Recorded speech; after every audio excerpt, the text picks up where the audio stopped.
Friends, आज हम लोग सिनकपी के बारे में बात करेंगे। हम लोगों ने कल बात की थी चक्कर के बारे में। ये चक्कर का दूसरा प्रारूप है जो कि रियल वर्टाइगो नहीं होता है, लेकिन इसमें आदमी चक्कर जैसा महसूस करता है और उसके बाद फेंट हो जाता है। उसके बाद 1, 2, 3 मिनट में कॉन्शियस हो जाता है। तो इस तरह की प्रॉब्लम जो चक्कर आने के बाद और साथ में हो जाती है, इसको हम लोग सिनकपी कहते हैं। इस सिनकपी में क्या होता है? मैं doctor NK Narula, ENT surgeon Kanpur से आज सिनकपी के बारे में डिस्कस करूंगा। एक पेशेंट आता है, लाइन में खड़ा होता है और अचानक गिर जाता है। एक पर्सन है जो टीवी में पिक्चर देख रहा है, उसमें एक मर्डर का सीन है, उसमें से किसी का ब्लड निकलते हुए देखता है और खुद उसको चक्कर आने लगते हैं और बेहोशी आने लगती है। एक ट्रैफिक पुलिस वाला है, सवेरे से शाम तक एक जगह खड़े होकर ट्रैफिक सिग्नल्स को मैनेज कर रहा है।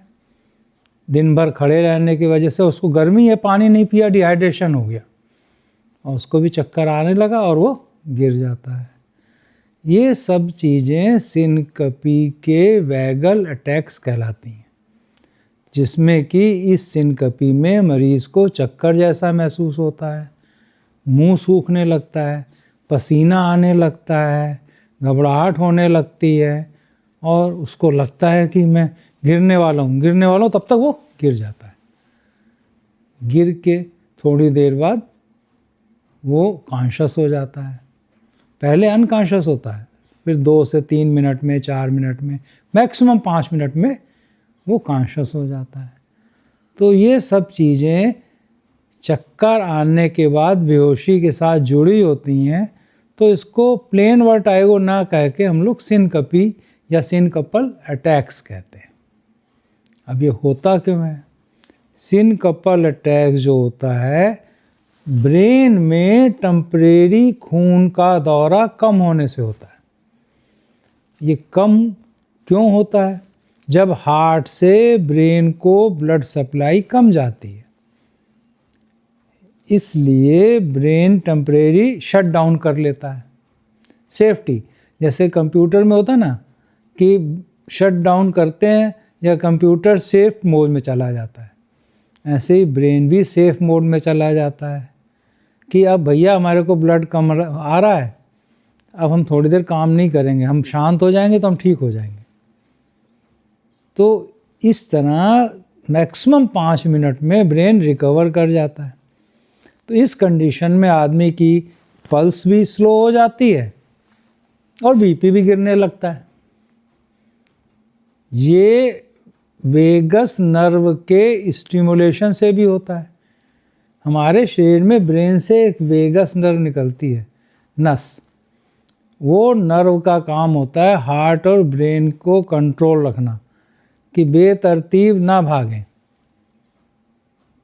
जब उसकी एक्टिविटी बढ़ जाती है वेगस नर्व की, इन सब कंडीशन से, जिसको वेगल ओवर एक्टिविटी कहते हैं, तो उसकी वजह से ये ज़्यादा चांस होती है। तो ऐसे हमने सिम्टम बताया आपको, घबराहट होती है, चक्कर जैसा लगता है, पसीना आता है, कान में सनसनाहट हो सकती है, लगता है मैं गिर जाऊंगा। ये सब वार्निंग साइन है। इन सब वार्निंग साइन के बाद आदमी गिर जाता है। जब गिर जाता है तो गिरता भी उसकी सेफ्टी है और हमें संभालना भी है, क्योंकि गिरने से क्या होता है कि सारा ब्लड जो एंटी ग्रेविटी पैर की तरफ होता है वो ब्रेन की तरफ जाने लगता है। तो ब्रेन की तरफ जाने से, पेशेंट में ब्रेन की तरफ जाने से ब्रेन में ब्लड फ्लो बढ़ जाता है। और इसका इलाज भी यही है। इसके इलाज में जब मरीज लेट जाता है या लिटा दिया जाता है तो उसके पैर ऊपर कर दिए जाते हैं। किसी पैर ऊपर करके और पकड़ के 2 मिनट खड़े रहा जाता है और उसकी काफ मसल्स को पैर के नीचे दबाया जाता है, जिससे ब्लड सारा ब्रेन की तरफ चला जाए और ब्रेन का परफ्यूज़न यानी कि ब्लड सप्लाई बढ़ जाए और मरीज रिकवर कर जाए। तो इस तरह ट्रीटमेंट से ये रिकवर हो जाता है। अब ये 3 तरह से होता है। तो सबसे पहले तो वैसोवेगल जो हमने बताया, दूसरा आर्थोस्टैटिक और तीसरा होता कार्डियोजेनिक। तो कार्डियोजेनिक माने ये हार्ट प्रॉब्लम से, हार्ट प्रॉब्लम की वजह से भी ये होता है, जो कि बाद में डॉक्टर को कंसल्ट करके जब हम लोग जांच करवाते हैं तो डिफरेंट टेस्ट कराता है। उस टेस्ट में हार्ट के टेस्ट भी कराता है कि ईसीजी है, इकोकार्डियोग्राफी है, कि भैया हार्ट की प्रॉब्लम से तो नहीं हो रहा। अगर हार्ट की प्रॉब्लम से हो रहा है, बार बार हो रहा है, तो कार्डियोलॉजिस्ट उसको मैनेज करता है। दूसरा होता आर्थोस्टैटिक हाइपोटेंशन। इसमें भी अगर लोग ब्लड प्रेशर की दवाइयों पे हैं तो कुछ दवाइयाँ आर्थोस्टैटिक हाइपरटेंशन कहलाती हैं, हाइपोटेंशन, जिसमें ब्लड का प्रेशर कम हो जाता है। ये कैसे होता है? ये दवाइयों का साइड इफ़ेक्ट है। अब इसमें ये होता है कि रात को जैसे कोई पर्सन है और वो सो के एकदम झटके से उठ गया, तो एकदम से उसकी वेसल्स ब्रेन में पूरा ब्लड नहीं पहुंचा पाती। इसीलिए कहा जाता है कि रात को जब सोते समय आपको यूरिनेशन के लिए या किसी पर्पस के लिए उठे तो पहले 1 मिनट एक करवट लें, फिर बैठें, 1 मिनट बैठे रहें, फिर खड़े हों। सेम प्रोसेस लेटते समय फॉलो करें। इससे ब्रेन में ब्लड सप्लाई पहुंचने का बॉडी को मौका मिल जाता है। तो ये सब चीज़ें जो है 70 साल की उम्र के बाद इसके चांस होते हैं। वैसे तो कभी भी हो सकता है, लेकिन 70 साल की उम्र के बाद ही इसके चांस ज़्यादा होते हैं, क्योंकि बॉडी का नर्वस सिस्टम वीक होने लगता है। दूसरा, जब भी हम लोग ब्लड प्रेशर की दवाइयाँ खाते हों तो भी हमें इन सब चीज़ का ख्याल रखना पड़ता है। ये जो सिनकपल अटैक है कभी लेटे लेटे नहीं आते, ये हमेशा बैठ के आते हैं या जब पर्सन खड़ा होता है तब आते हैं। तीसरा, ये सब क्यों होता है?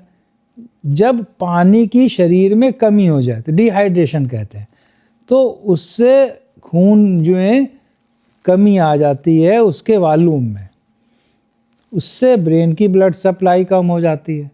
इसलिए कहा जाता है कि दिन भर में 1.5 लीटर पानी पीना चाहिए।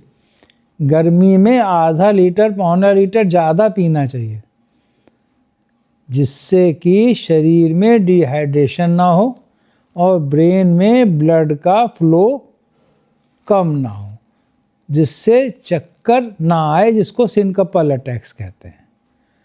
तो इस तरह हम लोग सिनकपल अटैक्स पे अपना ख्याल कर सकते हैं, उसको आने से बचा सकते हैं, और आ ही जाता है तो फिर इमीडिएट आदमी को लिटा के, आम आदमी भी हो, उसमें दवाई उतनी काम नहीं करती, आम आदमी भी हो तो उसको फट से लिटा दे, उसका पैर ऊपर कर दे और स्क्वीज़ कर दे।